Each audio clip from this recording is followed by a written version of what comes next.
Thank you for attending today. Influenced by OUTFRONT is our leadership series, which features a roundtable discussion with our client and agency and industry partners, highlighting diverse perspectives on content, culture, and communities. Today, we're going to dive into today's urban consumer, how they're moving about our top cities like New York City, how they're consuming media, and interacting with brands. If you have questions throughout, drop them in the Q&A box, and we'll try and address them at the end. At OUTFRONT, we are a leader in research and insights, and recently released a study we conducted on urban mobility in New York City. Additionally, we just closed out a survey on today's consumer in Washington, D.C., and we look forward to sharing those insights with you in the near future. I'm Victoria Modishard, VP of Marketing at OUTFRONT, and I'm honored to be sharing the stage with this esteemed panel.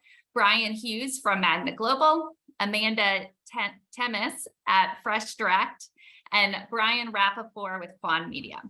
So please introduce yourself, your role, expertise in media and out of home, and your experience and mobility in New York City and other urban centers. Let's start with Brian. Brian Hughes. Thank you. Brian Hughes here. I lead audience intelligence and strategy at Magna, which is the sort of centralized intelligence and investment unit at IPG Media Brands. And my team is really concerned about media behavior and consumer behavior and how that really should inform our go-to-market strategy when it comes to investment. Brian Rappaport. Hi, I'm Brian Rappaport. I'm the founder and CEO of Quan. We are an out-of-home, I like to say, concierge that buys and plans across the country, working with brands of all shapes and sizes to help scale their out-of-home strategy. Also spent some time at IPG prior. And yeah, I mean, as a native New Yorker, big fan of the subway. I've taken it and take it everywhere. And obviously a lot of the brands that we work with and that I've worked with over the years have found mass transit to be a true viable format for their growth. So super excited to be chatting today. Thanks. Amanda? Hi, everyone. I'm Amanda Temis. I manage acquisition and retention paid media strategy at Freshdirect in New York. If anyone on here is not familiar with Freshdirect, we're an online grocery service servicing the tri-state area for the past 20 years. Actually, this summer is our 20th anniversary.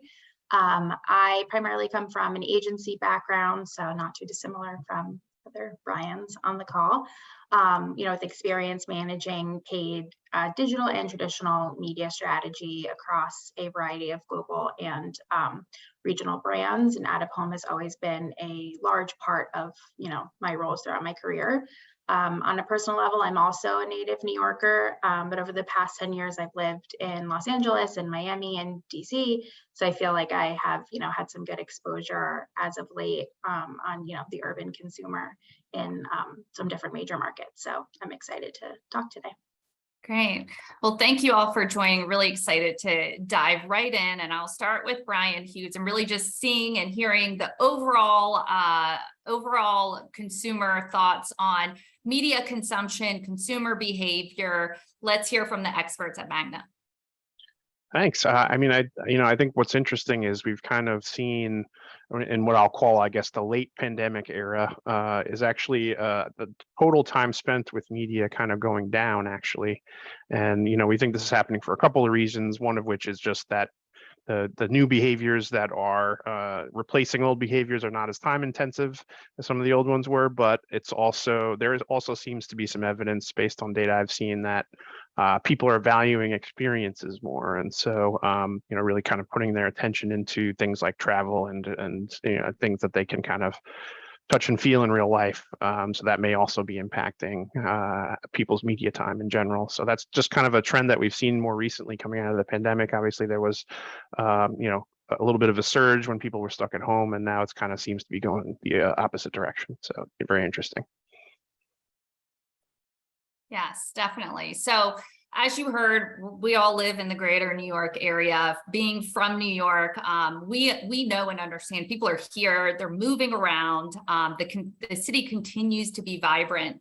And as Amanda mentioned, we've been in other major cities recently and have seen similar patterns across the US. So work is flexible within our urban centers in this hybrid fashion, really allowing us the accessibility and the time to experience the culture that our cities have to offer, which Brian just mentioned. So our recent survey found that 73% of corporate office workers are in office full-time or in some sort of hybrid manner. And 4 in 5 subway riders have returned to actively riding the subway. So would love to hear from Amanda, what does public transit mean to the Freshdirect brand and their consumers?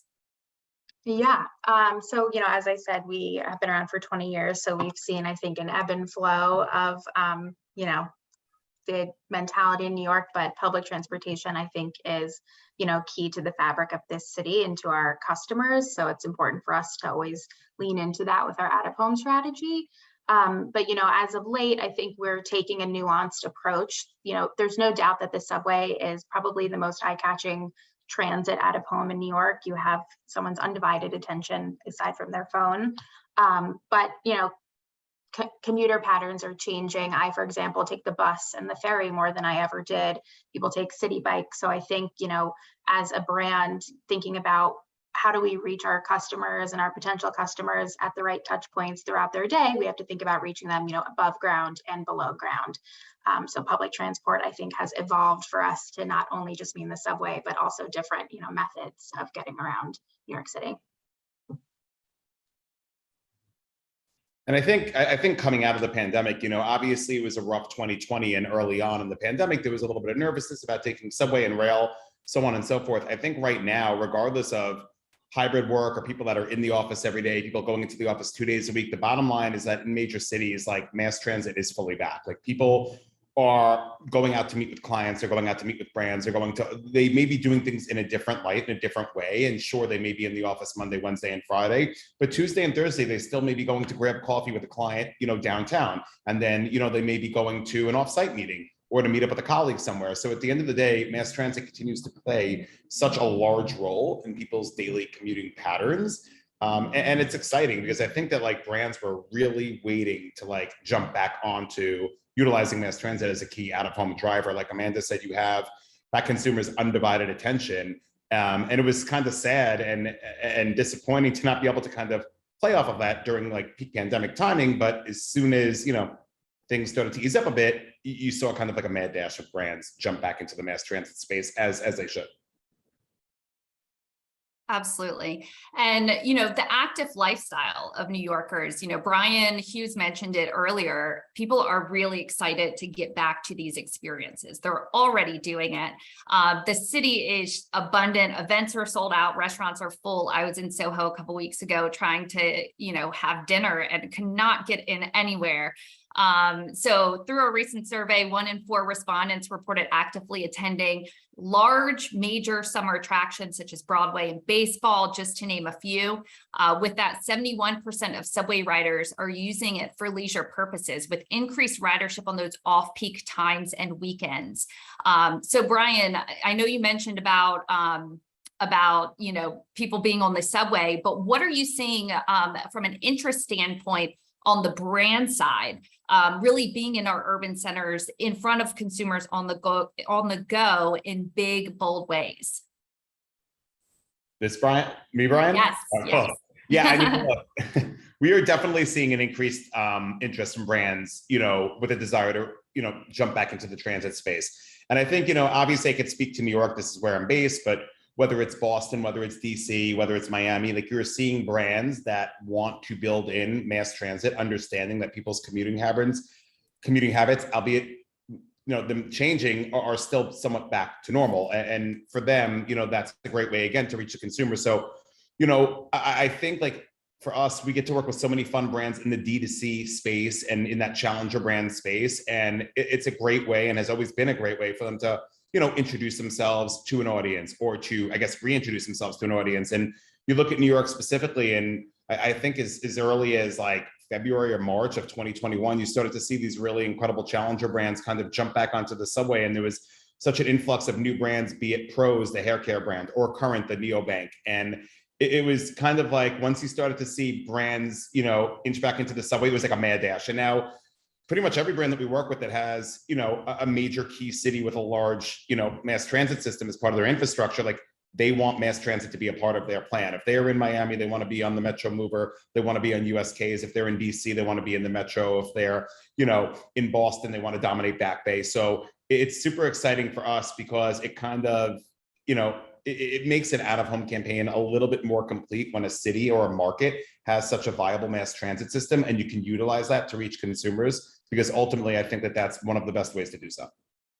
Yeah, I couldn't agree more. Brian Hughes, I would love to hear your thoughts or expertise when it comes to consumers as a whole and us and our adoptions to these new kind of concierge brands. How have our lives adapted to those brands that are now staples in our lives?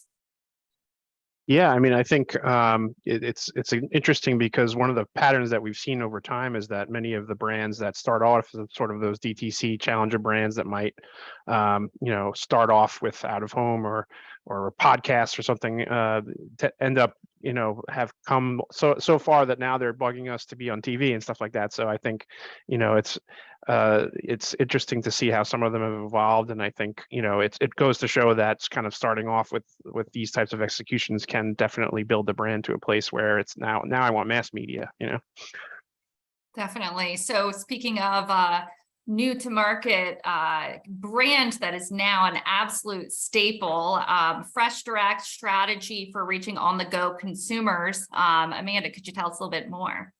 Yeah, definitely. I think, I talked about a little bit earlier that for us, it's important, as all of us who work at Freshdirect are diehard New Yorkers, we live here, it's important for us to kind of put ourselves in the shoes of who we're trying to reach. And like I had said before, making sure that we have presence above ground and underground, and trying to tap into new, trends. Obviously, city bikes are huge across the city. So, looking into ways that we can dominate those types of activations. I also think, you were talking about how people were going back into Broadway and going to sporting events. We think about that too, that it's not just about our customers or potential customers going to work, but it's also like in the fall, football season is starting, and knowing that a lot of our customer base lives in the suburbs, like how do we reach them, at Lincoln Tunnel junctions or other types of highly trafficked areas. So, knowing that on the go doesn't always mean that you're on the subway in the New York area. Just for us, it's making sure that no matter where, our customer base is, we're kind of there with our relevant messaging. Absolutely. For me, I'm probably one of those customers, but I commute into our Midtown office 4 days a week. I bike to the train station, I jump on the commuter rail, and then I jump on the subway across town. So I can be reached at so many different touch points, really providing advertisers a storyboard of opportunities to mix it up. Again, and it is about telling that story, connecting it from what people are seeing in the out of home space, and then really down to connecting it with that next secondary action as well. So would love to open it up to all of you from your personal and professional experience. What are you seeing brands do differently with the opportunities to reach people from out of home to digital out of home to mobile beyond? And Brian Hughes, I know you had mentioned a little bit about, connected devices and so forth. I'd love to hear more. Yeah, I mean, I think coming back to what I was saying earlier about sort of the value of experiences, I think, we've definitely seen some case studies from our colleagues at Rapport, and even you can go to the AAA website and see some that sort of executions that have more experiential elements to them, I think really resonate with consumers. And actually the Freshdirect campaign that Amanda shared with us did a good job of that, right? By incorporating this sort of contextual content that was specific to weather conditions and the QR codes that gave people a reason to kind of stop and interact with it. I think stuff like that is really gonna, be more memorable and give people the opportunity to engage a little bit deeper. I mean, I could speak to like just in the mass transit space or in out of home in general. I mean, you're kind of, Victoria, like you said, so many different touch points to reach, commuters in general or people about, their daily travels. I mean, I love what we've seen. Again, I kind of harp on New York a little bit, but like wrapping actual train cars, like what Supreme did about a year ago, which was kind of incredible when it's pulling into a station and you're so used to getting on a silver metal train, and all of a sudden you see this massive branding in front of your face. You could be out in Brooklyn and all of a sudden the train pulls in. Kind of incredible. I mean, I was on a subway the other day in New York, and I was on the new digital brand trains, and I saw the brand pedal, and so the creative was so colorful and catchy, and I'm looking at it, I'm like, sure, it's switched to advertisers, but I don't even think that changing over some trains from static brand trains to digital is going to make that much of a difference in terms of reaching that captive audience, because that digitization is so, buzzy, so catchy. So that's been super exciting. And then, like Amanda mentioned earlier, city bikes, they are all over New York City. They are scaled out to the boroughs.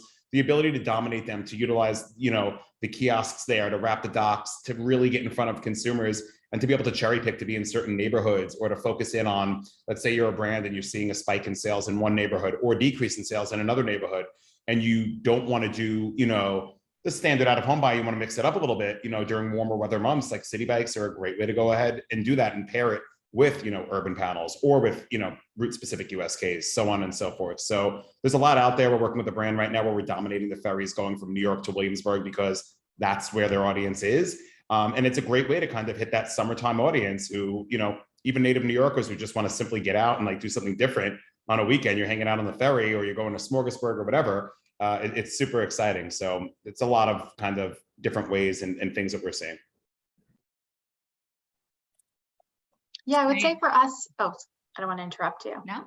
I would say for us, it gives us, like some of these different creative executions and, dynamic messaging gives us an opportunity also to kind of sell through like our core, reasons to believe of, being convenient. So being able to have a QR code that has a shoppable recipe list for a recipe that we show you, is really showing our customers like, hey, we know you're busy. We can help you out. Like, if scan this code and you see this recipe, you can get everything you need and delivered to your door in the same day. So I think for us, it's, allowed us, copy can only do so much, or a video can only do so much, to have that extra layer to be able to engage with, commuters or anybody really who's out in New York is really beneficial for us as a brand. Yeah, I would say that's another trend, just to build on that, is this kind of blurring the lines a little bit between content and commerce, right? Really sort of shortening the amount of time someone can interact with, see a video or interact with something, and then go right to buying it, is getting shorter and shorter. And shoppable video and stuff like that is definitely a very hot topic from our perspective. Brian, you set me up perfectly for the next segue. Through our study, we found a lot of great insights in regards to that secondary action. So just in general, people interacting with brands that they know and love, and taking photos, searching online, looking up brands on social, huge high engagement there. But, understanding that the adoption of QR codes are now a staple in our lives. I can never say that's enough. No one wants to touch a sticky menu anymore. We want them on our phones and have full control over what we're seeing, but we're also seeing that reflective in the real world as well.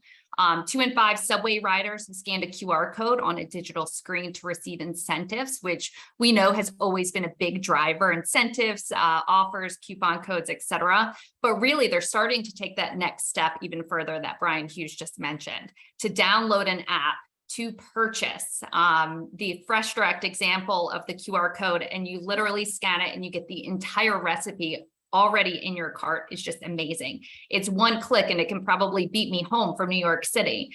I think that is really, really key in interacting with consumers in a completely different way.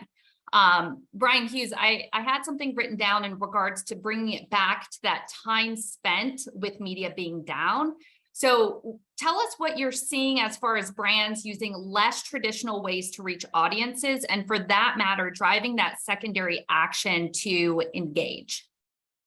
Yeah, I mean, I touched on it a little bit just now, really the idea that, how can content and commerce kind of come together in a seamless way that allows people to quickly see something they like and be able to buy it. So that's one thing. We just did a study with Amazon about that very topic. And I mean, I think the other one that's, still very early days, but has a lot of interesting possibilities, of course, is the Metaverse, which I think is, kind of a fudgy on the nomenclature in terms of what that means to different people. But if we just even think of like augmented reality, right, there's definitely going to be opportunities to have blended experiences, right, that could be both real life and, incorporate some of these virtual components into it. So I think there's definitely some interesting stuff starting to happen in that space as well. Definitely. Amanda, you didn't have a chance yet to touch on the dynamic capabilities that Freshdirect used in their most recent campaign. But if you could share with everyone a little bit about that and how relevant it was to today's consumer. Yeah, definitely. So I had mentioned that we had the recipe creative that you could scan the QR code, but we also had weather triggered dynamic creative as well that would show a different message based on the weather. So I think for us, showing New Yorkers that, we're there, we know what's going on. We're here to serve you. So if we had, if it was raining outside, it would say like, it's cold or it's rainy. Don't leave your house. Like it's a soup night. We'll send it to you kind of thing. So for us, I think this was an opportunity for us to just be really personalized and take it the next step to speak to our customers, in an innovative way. Like I had mentioned before, we can always have a piece of static creative up that says, get your groceries delivered on time from Freshdirect, but to go another layer to really connect with, the freezing cold temperatures in the winter in New York and how our services can help busy New Yorkers. It's really what we plan to continue to lean into, and take that personalization where we can. And Brian Rappaport, I would love to hear a little bit about what you're seeing from the trending verticals and categories, like who is, coming back in big, bold ways. I know you mentioned a lot of DTC clients, but what other verticals out there are you seeing, and any other trends that you see from the client side? Yeah, I would say first off, like it would be a little cliche for me to say DTC, but like even with the current state of the economic market, like fintech, I think that over the last, year to 2 years, you've really seen, especially coming out of the pandemic, a lot of fintech brands, really burst on the scene. You walk around New York and you see Stash, or you see public.com, or, you see Webull, and it's all of these brands that are kind of like introducing themselves to an audience, fighting for a greater share of market, and trying to gain new consumers, specifically by like running a holistic, immersive out-of-home campaign. So it's been interesting to kind of see that category blow up. I mean, to a lesser degree, I would say CPG, even within the world of D2C, but not D2C, like you look around and there are so many incredible brands in the CPG space, whether it's an Olipop, whether it's a Poppy, which, utilized so many of OUTFRONT's great assets. I mean, I'm walking down the street and I see a USK with Poppy's like colorful creative, and then I get in the car to go to my parents in Long Island, and the last digital that you see before you actually head out to the LIE has Poppy's creative. So, and then we work with Truff specifically, and they've used out of home as like, a complement to what they do on social media, which is how they've built their brand through TikTok, through Twitter, through a lot of other social channels. So I think the CPG channel or vertical, along with the fintech vertical, and then obviously, the ones that you would expect, sports betting, obviously, as more and more markets allow that and make it legal, has continued to be a really big, category that we've seen spend in. But it's super exciting because it's almost like you have all of these new categories that weren't there back in 2020, 2019, 2018, that are kind of bringing additional spend into out-of-home in general, which benefits, everyone. Yeah, and speaking of that, with Poppy too, they really brought in that influencer opportunity as well. I followed them on social. They were bringing all their influencers to New York City, and they were featured on the advertisements themselves. So, as Brian was talking about before, less time with media, brands are looking for other opportunities to insert it that's not as in your face media consumption.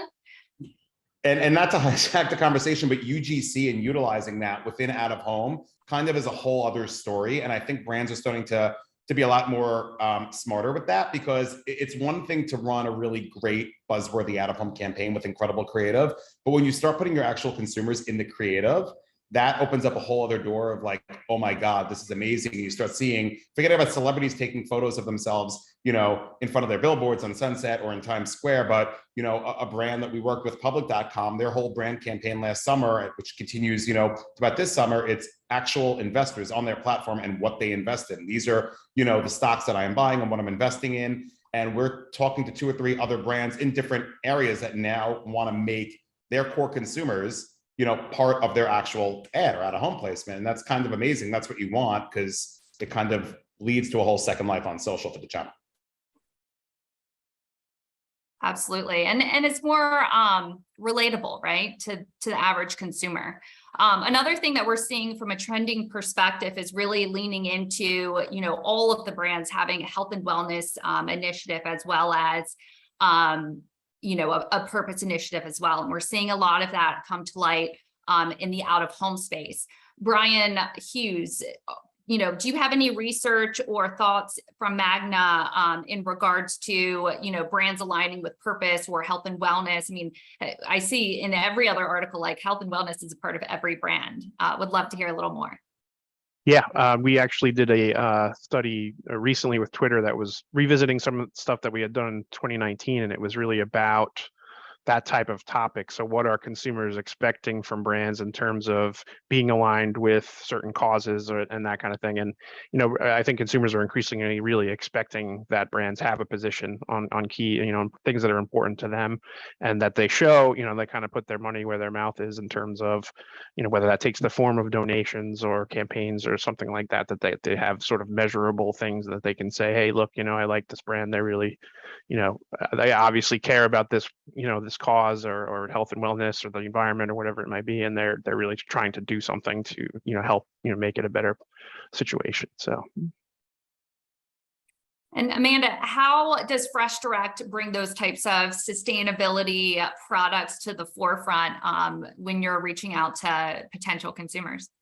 Yeah, I think right now is a good time. It's August. It's like our Love Local month. So we really focus on highlighting local vendors. That's like a huge part of, the core of who Freshdirect is. If you talk to some of our merchants, they've, helped products launch from someone's, living room in Brooklyn, and now it's on our site and, in shelves in other markets. So I think that, for us, community is really important and kind of stands with our pillars, and also sustainability as well, working with sustainable fishermen and, all of those types of different categories. It comes through in our creative, definitely, for sure. I'm sure one of our actually ads on the subway that still kind of gets to me is like, salmon more sustainable than your cross-borough relationship. So really speaking to, the struggles of New Yorkers, and then also, our efforts with obviously sustainable seafood. And so, yeah, we bring that to life through creative, and then also just, on how we highlight different brands and stuff on our social and the website. So it definitely comes through, and I would say everything we do. I love all of those examples. With me being such a fan of transit, literally geek out to transit. So thank you guys for taking the time to chat with me. But, transit is inherently green, right? It is sustainable. We're moving way more people than street level can. And every dollar spent in transit goes back into the city, into the infrastructure of the systems and so forth. So we love partnering with brands. We have our own sustainability initiatives as well. And it is huge. Clients are asking left and right about it. And we're really proud to be able to offer opportunities to the brands that are out there. So we do have a couple questions from some of our viewers, and just wanted to touch on a few of them. So one of the items that I mentioned before is about ridership, and I know Brian Rappaport talked about this a lot as well. Ridership at about 60%. However, reach has rebounded to about 83% of pre-pandemic subway riders. Reach is returning at a faster rate. Again, we are all in this hybrid lifestyle where we may be going into the office 2 to 3 days a week. If I recall correctly, 60% of those hybrid workers are coming in 2 to 3 days a week. However, the leisure time that we are spending out and about on the subway is significantly up. And we see that in the reports on weekends and off-peak times. So, really different opportunities to measure your out-of-home campaign. Brian, I know we have a couple things going on. Amanda, you were able to measure some of it through the QR codes that you mentioned. We are having a lot of success on the attribution side. Brian, do you have any great examples that you could share in regards to measuring ROI through out-of-home, mobile, QR codes, attribution studies, et cetera? Measurement is a large part of what we do. When we work with Freshdirect, we're constantly understanding, who via anonymous mobile location data and a lot of other things, which is a whole separate conversation, who is coming to, contact with a Freshdirect placement, who's taken action. It's helped us fuel the way that we consistently build out our out-of-home recommendation and strategy, which is kind of great. Obviously, with Subway, it's a little bit different. But like for our So Yummy campaign, where we did have QR codes actually built into the creative, and we were able to, showcase specific recipes based on certain times of year / also weather, and then being able to scan that and then get those actual ingredients delivered to your home. Like, it's one way to, I would say, not so much measure, but further amplify what you're doing in the, in the Subway from a brand standpoint. But I do want to double back and just like, I understand you hear 60%, and you're like, all right, so it's not 100% of ridership. Like, if you're a brand, maybe you're questioning, is that good? Is that not? And I think from a first person standpoint, and you walk around New York City now, like, yes, like obviously commuter patterns have changed again because of the pandemic, but the subways are full. And the only way that you're going to be able to express it, like, obviously the stats aren't going to lie and ridership's not going to lie, but like when you're on there and you have a first person account of packed trains and people needing to go to full events, and I mean, obviously everything's at full capacity, and people, whether they're going into the office 3 days a week or again doing something else as it relates to their job the other 2 days that they're not in the office,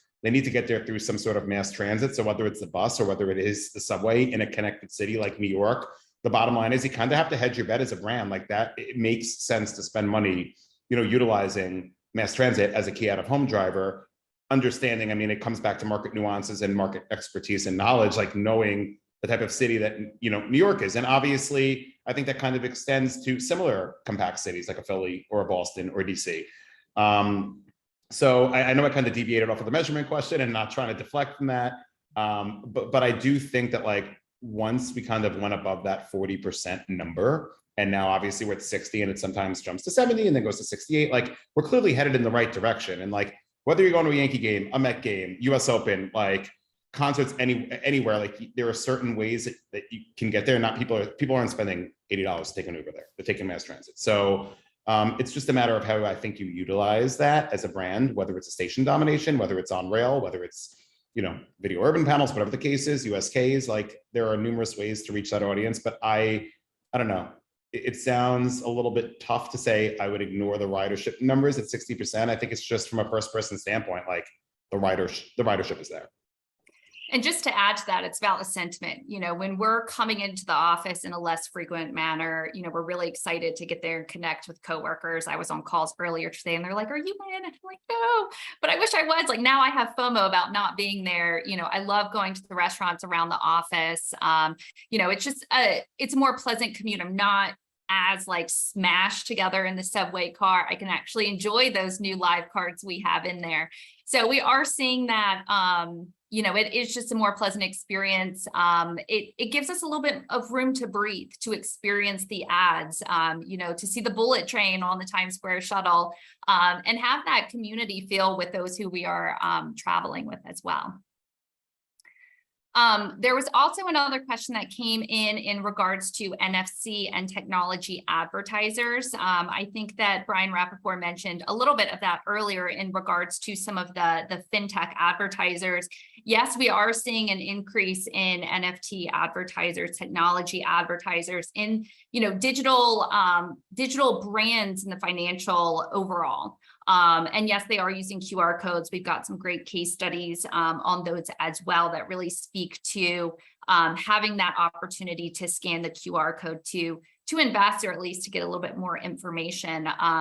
Brian, I don't know if you have any more examples to share from the NFT side or from some of your digital financial brands. I think not so much stats, unfortunately, right now, but I mean, you look at a lot of these. I think for me, what pops out are the fintech brands that are utilizing QR codes as a predominant form of creative in their messaging, where it's scan here, receive $25 in Bitcoin, receive, first investment, double, whatever it is. I mean, at the same time, it's the same deal with like sports betting clients, when they're all over New York City, and it's like scan here, receive $100 towards, your first bets, whatever the case is. I would say, since I don't have like the stats in front of me, what I do find interesting are the QR code providers or the third-party QR code, like, partners that are able to provide customized QR codes like a flow code where you're able to kind of understand who has interacted with your ad placement, who has taken action, who has booked an appointment, who has gone to a site. I mean, flow code's super interesting because they design these beautified like QR codes.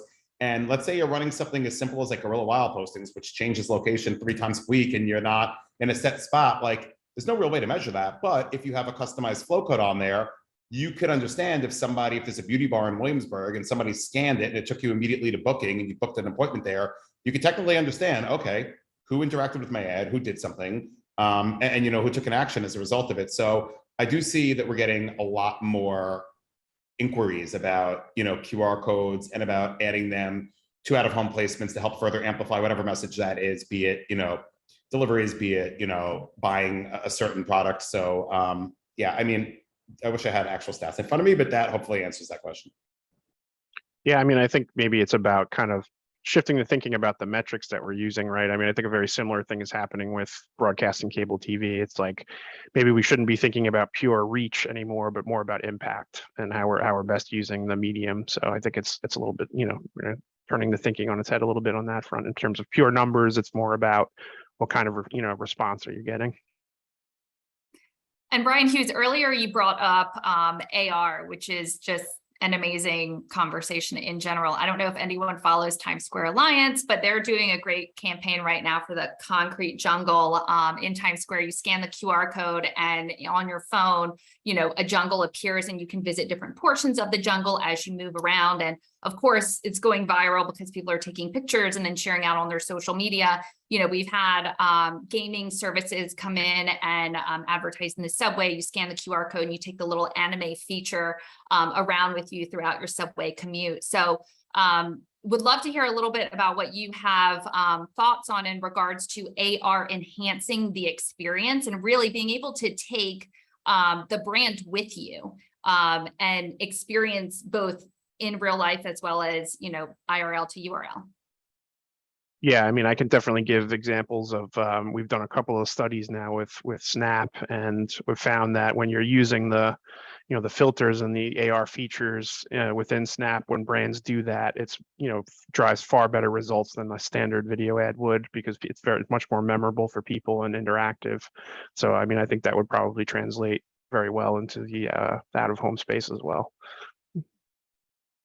Yeah, just to jump in, we ran a campaign with Snapchat this summer and incorporated, you know, the AR, VR, you know, filters and things like that. And yeah, we were pretty astounded at the engagement that we were seeing compared to our, you know, static placements or even video placements that we were running. So I know that looking ahead to, you know, the back half of the year in 2023 for us, trying to figure out, you know, grocery is a little bit different. How do we, you know, have a, you know, shopping cart come to life, but thinking about ways that we can incorporate in other media channels as well is definitely on our radar. Great. And Amanda, you touched a little bit on community, and I think that is so important when we're talking about our brands, especially brands like Freshdirect that, you know, are born and bred New York brands. They're built around community. Food is a communal opportunity. You know, I'm so excited to hear about the future campaigns that you guys have coming up, especially for the 20th anniversary. But I open it up to all of you in regards to, you know, how does having that community initiative really drive brands and, you know, potentially take it to that next step of, you know, taking it online as well?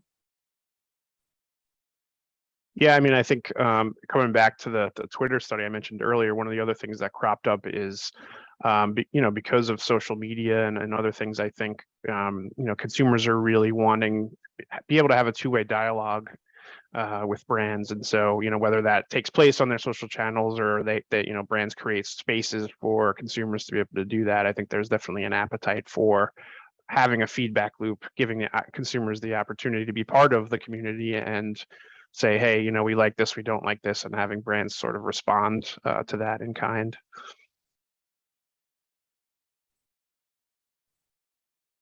Great. So just wanting to loop everything back together, you know, a couple things that we chatted about today were, you know, media consumption going down, QR codes here to stay and really being that next opportunity to connect, the community and sustainable initiatives of, being a part of that community that you are in, that you're invested in and giving back. And really that cities are moving, they're vibrant, they're active, the events are back. We're just really, really excited to be sharing how people are moving today. Again, as I mentioned, these are two of my favorite topics, consumer behavior and transit mobility. So I just want to say thanks to Brian Hughes, Amanda Temis, and Brian Rappaport for joining us and sharing their expertise. If you had any additional questions that we weren't able to address, please feel free to reach out. We're happy to share our urban consumer insights as well as our H2 2022 trends report. Enjoy the rest of your week, and we hope that you tune in for future Influenced by OUTFRONT panels, highlighting diverse perspectives on content, culture, and communities. Thanks. Thanks so much. Thank you. Thank you. Bye. Bye.